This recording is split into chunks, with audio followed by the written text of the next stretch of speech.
So here's the thing about the galactic combat trials. Every year, the fancy pants species from across the known universe gather at the Obsidian Arena on Station Omega-7 to show off their most terrifying, genetically engineered, battle-hardened murder machines.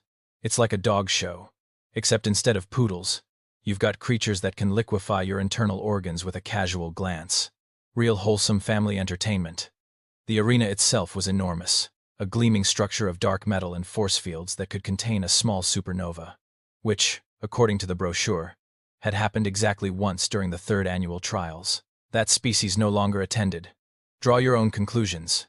Hosting the event were two commentators perched in their floating booth high above the arena floor. First, there was Glomulus the Magnificent, a being that looked like someone had given sentience to a very judgmental pile of purple jello. His co-host, Trixia Starwhisper, was a crystalline entity whose entire body refracted light in a way that suggested she was perpetually annoyed with everyone around her.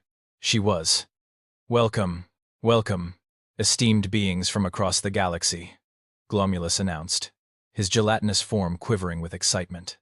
"Today we witness the 47th Annual Galactic Combat Trials, where 12 species will present their apex predators for glory, honor, and the very prestigious Eternal Fang Trophy, which is made of actual eternal fangs," Trixia added helpfully, her crystalline voice tinkling like aggressive wind chimes. "Harvested from the last creature to win 3 consecutive years. Motivation, people." Down on the contestant floor, standing amid representatives from some of the most advanced civilizations in the galaxy, was Jake Morrison, human, cargo hauler, currently experiencing what he would later describe as intense regret about drinking that free Zorgonian whiskey and signing random data pads. Apparently, somewhere between shot number 4 and shot number Y is the room spinning, Jake had registered Earth for the Galactic Combat Trials. The Galactic Council, in their infinite bureaucratic wisdom, had accepted his application before he'd sobered up enough to realize what he'd done. By the time Jake tried to withdraw, he'd been informed that backing out would result in Earth being labeled as cowards, unworthy of galactic acknowledgement, and banned from 17 trade routes. So here he was, in a borrowed flight suit that didn't quite fit, holding a beat-up pet carrier, and wondering if it was too late to fake his own death. "And now," Glomulus boomed, "let us meet our contestants. This was going to be a disaster." The introductions began with all the subtlety of a supernova in a library. First up were the Cridathi, a species of armored reptilians who took themselves very, very seriously. Their representative, Commander Grath, stood at attention as a massive containment field lowered to reveal his entry. The Razorback Ravager was 12 feet of pure nightmare fuel, covered in gleaming black scales that oozed a substance the arena's sensors politely identified as highly corrosive death juice. It had 6 eyes, all of them filled with murder, and a jaw that unhinged like a snake that had been hitting the gym way too hard. "Behold," Grath announced, his voice dripping with pride. 3 generations of genetic perfection. The Ravager has conquered 14 worlds. Terrifying, Glomulus cooed. Simply magnificent. Next came the Thornian Collective, a hive mind species that looked like someone had crossed a praying mantis with a philosophy professor. They unveiled the Shredder Worm, a cybernetically enhanced monstrosity that was part organic tissue, part nightmare machinery. It was basically a 30-foot centipede that had been given chainsaws and anger management issues. The anger management hadn't helped. "Our creation knows no fear," the Thornian spokesperson chittered. "It knows only the harvest," whatever that meant. It sounded ominous, which seemed to be the theme here. The parade continued. The Mollusk Confederation brought a battle squid that could apparently read minds and induce hallucinations. The Vraxian Empire presented something called a Void Stalker that existed partially in another dimension and ate radiation for breakfast. The Kelmorians had a crystalline scorpion the size of a hover tank that could shoot lasers from its tail. Each introduction was more over-the-top than the last. Each creature was a masterpiece of evolutionary murder. The other representatives kept glancing at Jake with barely concealed smugness, clearly wondering what pathetic offering the humans had brought. Jake just stood there, clutching his carrier, from which came the occasional disgruntled meow. "And finally," Trixia announced, her crystalline form practically vibrating with anticipation, "representing Earth, we have Jake Morrison and his entry." The arena fell silent. Every eye, sensor, and psychic appendage focused on the human. Jake sighed, set down the carrier, and opened the door. Nothing happened. He reached in and, with the practiced frustration of someone who'd done this 1,000 times, pulled out a fat orange tabby cat with white paws and a pink nose. The cat's eyes were half closed in that expression of profound boredom that only cats can truly master. "This is Mr. Whiskers," Jake said flatly. The silence stretched for approximately 3 seconds before the arena absolutely exploded with laughter. Commander Grath nearly fell over, his armored plates clanking. The Thornian collective's chittering sounded like 1,000 tiny hyenas. Even Glomulus was jiggling so hard he nearly fell out of the commentator booth. "A feline," Trixia managed between crystalline giggles. "A common domestic feline. To be fair," Glomulus wheezed, "it is rather chubby." Mr. Whiskers, for his part, looked around at the assembled war beasts, the massive arena, and the thousands of alien spectators, with the same energy as someone who'd been woken up from a nap to attend a mandatory meeting. Which, technically, he had been. Then he yawned, sat down, and began licking his shoulder. Jake just nodded. "Yeah," he muttered. "This is going great." "I'm sorry," Commander Grath said, his reptilian face contorted in what might have been confusion or possibly a stroke. "Is this a joke? Is this some kind of human psychological warfare?" "I wish," Jake muttered, watching as Mr. Whiskers decided that grooming was more important than acknowledging literally anyone in the arena. Trixia's crystalline laughter echoed across the stadium. "Ladies and gentlemen and assorted consciousness clusters, I believe we're witnessing the most spectacular act of either bravery or stupidity in the history of these trials. My credits are on stupidity," Glomulus added helpfully. The Thornian representative clicked forward, its multifaceted eyes examining Mr. Whiskers with what could only be described as academic offense. "This creature masses perhaps 4.5 kilograms. Our shredder worm could consume it in 0.3 seconds. "Look," Jake said, trying to muster some dignity while his grandmother's barn cat continued to aggressively ignore everyone. "Cats are apex predators on Earth. They've got incredible reflexes, night vision, retractable claws, and it appears to be falling asleep." The Mollusk Confederation's representative gurgled. Sure enough, Mr. Whiskers had flopped onto his side in a sunbeam that was streaming through the arena's transparent dome. One of his back legs was sticking straight up in the air at an angle that suggested his bones were optional. He was purring loud enough that the arena's acoustic sensors registered it as a low-grade seismic event. "He's just getting comfortable," Jake said weakly. "Conserving energy. Very tactical." Commander Grath leaned down, bringing his scarred reptilian face level with Jake's. "Human, I have conquered star systems. My Ravager has ended civilizations. And you bring this?" He gestured at Mr. Whiskers, who had now rolled completely onto his back, exposing his fluffy belly in what was either a display of trust or complete tactical incompetence. "To be fair, I was really drunk when I signed up for this. That much is evident." The Vraxian representative, a being of shifting shadows and malevolence, drifted closer. "Perhaps we should simply forfeit the human and begin the actual trials. This is embarrassing for everyone involved." "Hey," Jake said, feeling a spark of defensive pride. "Mr. Whiskers is tougher than he looks. One time he fought off a raccoon that was twice his size." "A raccoon," Glomulus repeated slowly. "And what, pray tell, is a raccoon? It's like a trash panda? With hands?"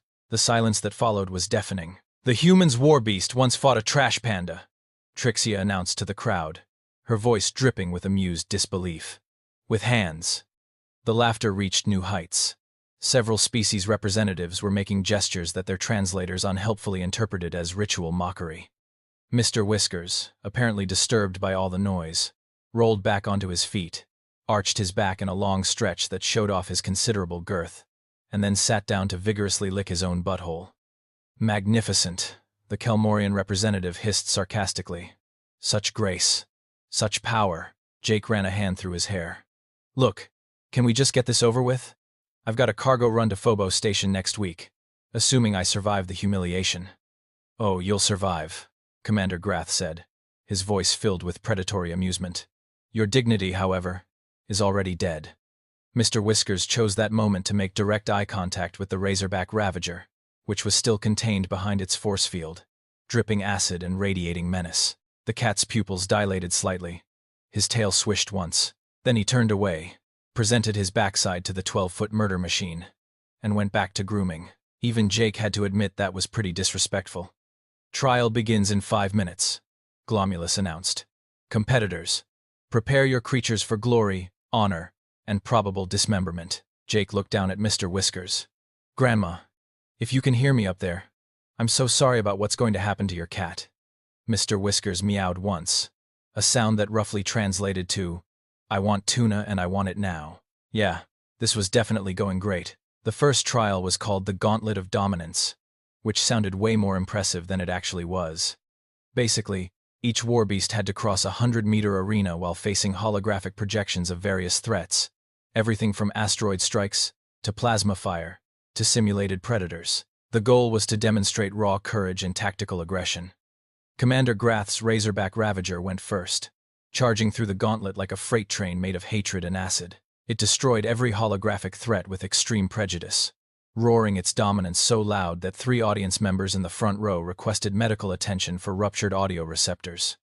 Time: 47 seconds. The Shredder Worm followed, its cybernetic enhancements whirring as it calculated optimal destruction paths through the obstacles. Efficient, terrifying, and apparently capable of quantum-level threat assessment. Time: 39 seconds. The battle squid telepathically convinced the holographic threats that they didn't exist, which was either brilliant or cheating depending on who you asked. The judges allowed it. Time: 34 seconds. Then it was Mr. Whiskers' turn. Jake set him down at the starting line. The cat looked up at him with an expression that clearly communicated, "You have got to be kidding me. Just walk to the other end, buddy," Jake whispered. "That's all you gotta do." The starting signal blared. Mr. Whiskers sat down and began washing his face with his paw. "The human's creature appears to be grooming itself," Glomulus observed. "A bold strategy." 30 seconds passed. Mr. Whiskers had moved on to cleaning between his toes, with the dedication of a monk achieving enlightenment. The holographic threats activated around him. Simulated meteor strikes, energy weapons, a projection of a massive alien predator. Mr. Whiskers didn't even glance up. He just sat there in perfect stillness. One leg pointed at the ceiling, licking his own foot. And something weird happened. The holographic predator approached, its programming designed to trigger fight-or-flight responses. But Mr. Whiskers didn't fight or flee. He just existed in this state of absolute, zen-like calm that the arena's threat assessment AI apparently couldn't process. The hologram circled once, twice, then its programming glitched, and it simply sat down next to the cat, as if waiting for instructions that would never come. "Is the simulation malfunctioning?" Trixia asked. "Negative," a technician called out. "The threat AI is experiencing what it's calling an existential crisis. It can't categorize the target's behavior." In the Kredathi containment area, the actual Razorback Ravager was watching Mr. Whiskers through the force field. Its 6 eyes had gone wide. It had stopped dripping acid. For the first time in its genetically engineered life, it was witnessing a creature that simply did not care. And something in its predator brain was sending up warning flags it didn't understand. After 3 full minutes of aggressive grooming, Mr. Whiskers stood up, stretched luxuriously, and began walking toward the finish line at a pace that could charitably be described as leisurely stroll. He paused twice to sniff interesting spots on the ground, once to stare at absolutely nothing for 20 seconds. Time: 7 minutes, 43 seconds. Dead last. "Well," Glomulus said, "that was certainly something we all witnessed together." The second trial was the Intelligence Maze, a complex 3-dimensional puzzle requiring problem-solving, pattern recognition, and tactical thinking. Ancient alien artifacts were positioned throughout, and the creatures had to manipulate them in the correct sequence to escape. The various warbeasts performed admirably. The battle squid used its telepathy. The Voidstalker phased through walls. The crystalline scorpion calculated geometric solutions at light speed. Then came Mr. Whiskers. Jake set him down at the maze entrance. The cat immediately walked over to the first ancient alien artifact, a priceless relic from the defunct Zorgon Empire worth approximately 14 million credits. He sniffed it once. Then, maintaining eye contact with the nearest camera, he pushed it off the pedestal. The artifact shattered into 17 pieces. "No!" the Zorgonian observer shrieked. "That was irreplaceable. But here's the thing. The artifact's destruction triggered a chain reaction. The energy contained within it surged through the maze's power grid, overloading circuits that had been designed as trap mechanisms. Doors that were supposed to remain locked slid open. Force fields deactivated. The maze's defense systems went into emergency shutdown. Mr. Whiskers walked straight through the now open pathway to the exit, sat down, and began grooming his tail. Time: 14 seconds. New course record. Did that feline just solve a 10,000-year-old puzzle by breaking it? Trixia whispered. I think so, Glomulus replied, sounding genuinely shaken. The third trial was a simple strength test. Contestants had to demonstrate raw power by moving a massive crystalline boulder from one side of the arena to the other. The razorback ravager headbutted it across the arena, leaving acid trails. The shredder worm used its mechanical augments to drag it. The Kelmorian scorpion lifted it with its claws. Mr. Whiskers walked up to the boulder, which was roughly 800 times his body weight, and lay down directly in front of it in a patch of warm sunlight. Then he went to sleep. Complete, total, absolute sleep. Within seconds he was snoring, a tiny rumbling sound that the arena's sensors picked up and amplified. The creature appears to be napping, Glomulus said. Jake buried his face in his hands. But in the competitor holding area, something strange was happening. The razorback ravager was staring at Mr. Whiskers with what could only be described as profound unease. Here was a creature that showed no fear, no aggression, no recognition of threats. It simply existed in a state of complete unconcern. The ravager had been bred to understand hierarchies, to recognize challenges, to dominate. But this orange thing had no hierarchy, didn't issue challenges, couldn't be dominated because it didn't acknowledge that domination was even a concept. For a creature whose entire existence was based on being the apex predator, Mr. Whiskers represented something genuinely terrifying. Complete indifference. The ravager backed away from its force field, making a low whining sound that Commander Grath had never heard before. It was the sound of existential dread. The final trial was simple in concept, terrifying in execution. All remaining war beasts would be released into the arena simultaneously for a battle royale. Last creature standing wins. The Galactic Council had very expensive insurance for this part. Contestants, Glomulus announced, his gelatinous form quivering with anticipation. Release your champions. The force fields dropped. Immediately, the arena became a war zone.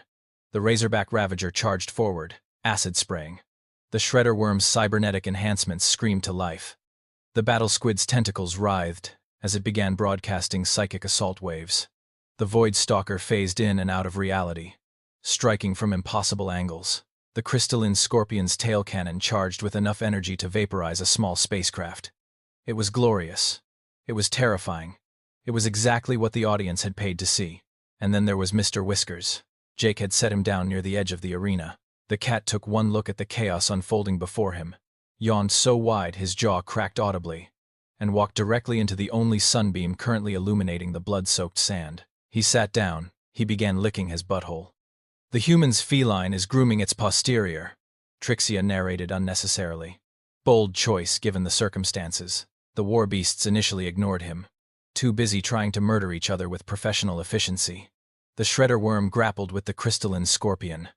The battle squid was locked in a psychic duel with something called a mind render from the Epsilon Collective. The void stalker was trying to drag the ravager into another dimension, which wasn't going well for anyone involved. Then Mr. Whiskers finished his grooming, stood up, and got the zoomies.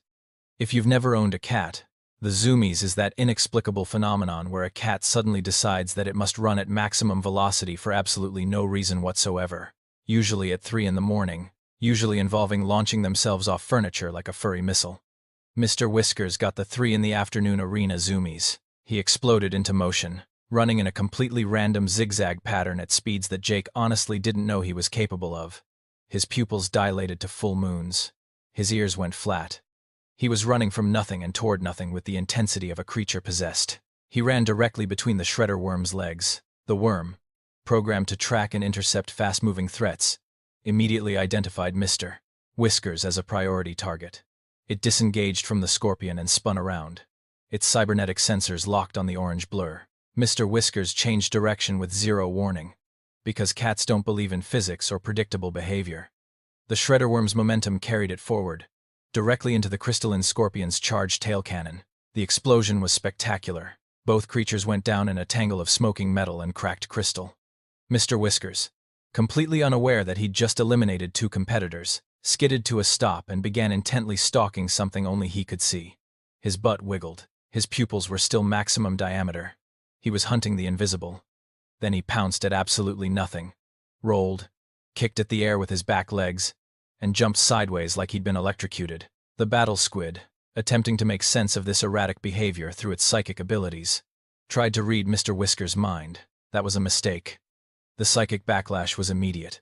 The battle squid's tentacles went rigid as it encountered what its consciousness could only describe as total chaos, tuna obsession, and the desperate need to knock something off a high surface.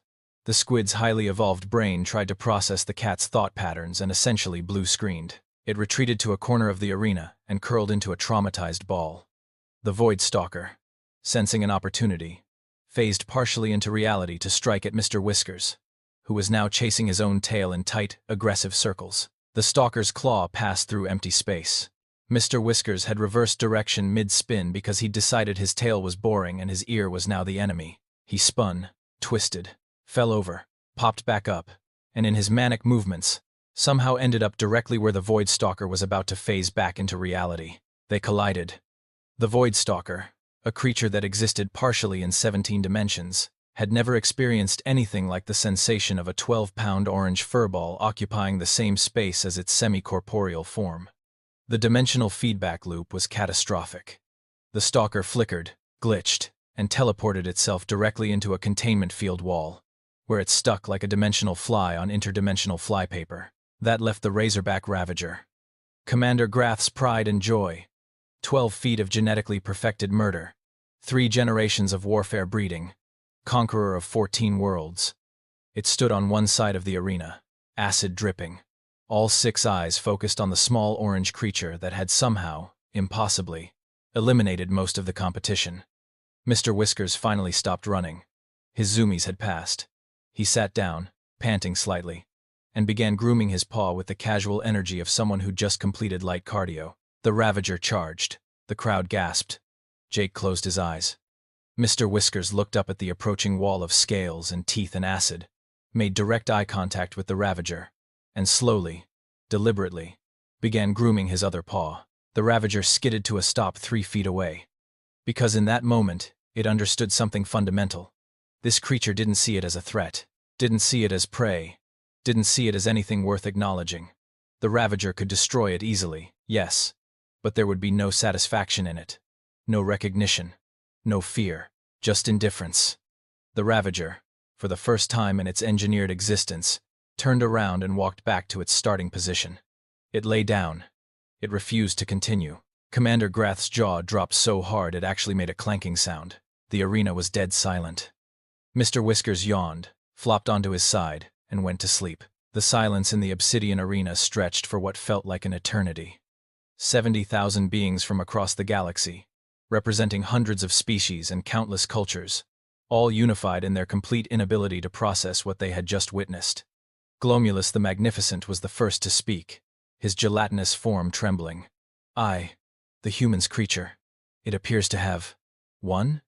By default, Trixia added, her crystalline voice cracking slightly. Through a combination of complete apathy, random movement, and what I can only describe as tactical ignorance. The judges convened. They reviewed footage. They consulted rulebooks written in languages so old that the translators had to guess at certain passages. They argued in 17 different communication formats simultaneously. Finally, the head judge, an ancient being that looked like a floating geometric theorem with eyes, made the official announcement. By the laws established in the Galactic Combat Trials Charter, subsection 47, paragraph 12, clause 9, the last creature standing, regardless of methodology, is declared the victor. The human's creature, designation Mr. Whiskers, is hereby proclaimed the champion of the 47th Annual Galactic Combat Trials. The crowd erupted, half in cheers, half in outraged screeching, and at least one species began a religious schism on the spot over the philosophical implications. Jake just stood there, mouth hanging open, as arena staff approached with the Eternal Fang Trophy, a massive structure of crystallized teeth that was approximately 3 times the size of the cat it was being awarded to. They placed it on the ceremonial championship platform, a gleaming pedestal designed to showcase the galaxy's most fearsome predator and their handler. Jake walked up to accept it, his brain still trying to catch up with reality. Mr. Whiskers, having been unceremoniously picked up from his nap, dangled from Jake's arms with the boneless surrender of a cat who was deeply annoyed at being disturbed. Jake started, looking at the assembled crowd, the cameras, the translators broadcasting this moment to 400 billion beings across known space. I honestly have no idea what to say. Perhaps explain your training regimen, Glomulus suggested, having regained some composure. The galaxy wishes to know how Earth produced such an unconventional champion. Jake looked down at Mr. Whiskers, who was now trying to chew on the metal they'd draped around his neck. Training? He belonged to my grandma. His training regimen consisted of sleeping 18 hours a day, knocking stuff off counters, and screaming at her for food at 4 in the morning. Remarkable, Trixia breathed. And his combat experience? He once fought off a raccoon that was trying to get into her trash cans. The raccoon won, by the way. Mr. Whiskers ran back inside and hid under the couch for 6 hours. Commander Grath had approached the platform, his reptilian features twisted in confusion and what might have been respect. Human Jake Morrison, I have dedicated my life to warfare. My people have bred the perfect predator across generations. How did your world create something that defeated it without even trying? Jake scratched the back of his head, jostling Mr. Whiskers, who responded with an irritated meow. Here's the thing, Commander. Mr. Whiskers isn't a war beast. He's not even really a hunter anymore. He's a pet. A companion. We domesticated cats thousands of years ago. Domesticated. The Thornian representative repeated, clicking forward. You took an apex predator and made it docile? Well, yes and no, Jake said, warming to the topic despite himself. We gave them food and shelter, and they chose to live with us. But they never really stopped being what they are. Cats are basically perfect hunting machines that decided humans are useful. They kill for fun, sleep when they want, and refuse to acknowledge authority of any kind. We didn't make them docile. We just made them comfortable enough that they don't care about impressing anyone. He set Mr. Whiskers on the championship platform. The cat immediately walked over to the Eternal Fang trophy, sniffed it with mild interest, and then began rubbing his face against one of the crystallized teeth. That's claiming territory, Jake explained. He's marking the trophy as his. Psychologically, in his mind, he now owns this entire arena and everything in it, including all of you. The assembled aliens stared at the orange tabby, who had now flopped onto his side and was batting lazily at one of the trophy's dangling ceremonial chains. But surely, the Mollusk Confederation's representative gurgled, this is your planet's friendliest species? Your most peaceful creature adapted for companionship? Jake's face split into a grin. It was not a nice grin. It was the grin of someone who had just realized they were holding a very specific card. Oh, you think Mr. Whiskers represents Earth's dangerous wildlife? He started laughing, a slightly unhinged sound that made several nearby species take a step back. Guys, we sent our most harmless creature, the one we literally bred to be cute and cuddly, the one we let sleep in our beds and share our homes. The arena had gone very, very quiet. See, Earth has this fun thing called biodiversity, Jake continued, his voice taking on a tone that was equal parts pride and barely suppressed hysteria. We've got creatures that make your war beasts look like toys. You want terrifying? Let me tell you about geese. They're basically flying hatred wrapped in feathers. They fear nothing, fight everything, and have been known to attack helicopters. Commander Grath's scales had gone pale. Surely you exaggerate. Then there's the honey badger. It fights lions for fun, gets bitten by the most venomous snakes on our planet, takes a nap, wakes up, and goes back to whatever it was doing. There's the cassowary, a 6-foot-tall bird with claws that can disembowel you. The Australian box jellyfish, whose venom can kill you in minutes. The hippopotamus, which kills more humans per year than lions, crocodiles, and sharks combined. And don't even get me started on what lives in Australia. They've got spiders the size of dinner plates, octopi that can kill you with a love tap, and something called a drop bear. I don't believe drop bears are real, Trixia said weakly. The Australians will tell you they're not, Jake agreed. But that's exactly what they'd say if they were real and didn't want tourists to panic. He picked up Mr. Whiskers, who had now decided the trophy was boring and wanted down. This is what we consider a safe household pet. We have 12-year-olds who own these. Now imagine what we haven't brought to your attention yet. The Vraxian representative, still partially stuck in the containment field, made a sound like grinding metal. Are you saying Earth is a death world? I'm saying that humans evolved by surviving everything Earth threw at us. Ice ages, predators, diseases, natural disasters, and yes, living alongside creatures like cats, who are adorable right up until they're not. We're persistently optimistic apes who decided that the correct response to finding a wolf was to domesticate it and call it man's best friend. We climb mountains because they're there. We jump out of perfectly functional aircraft for recreation. We eat foods that are literally poisonous until we cook them the right way. Jake was on a roll now, and the galaxy was listening.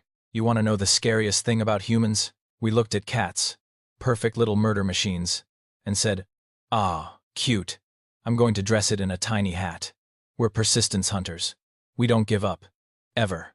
We sent Mr. Whiskers because I got drunk and made a mistake. But if Earth actually decided to compete seriously, he shrugged.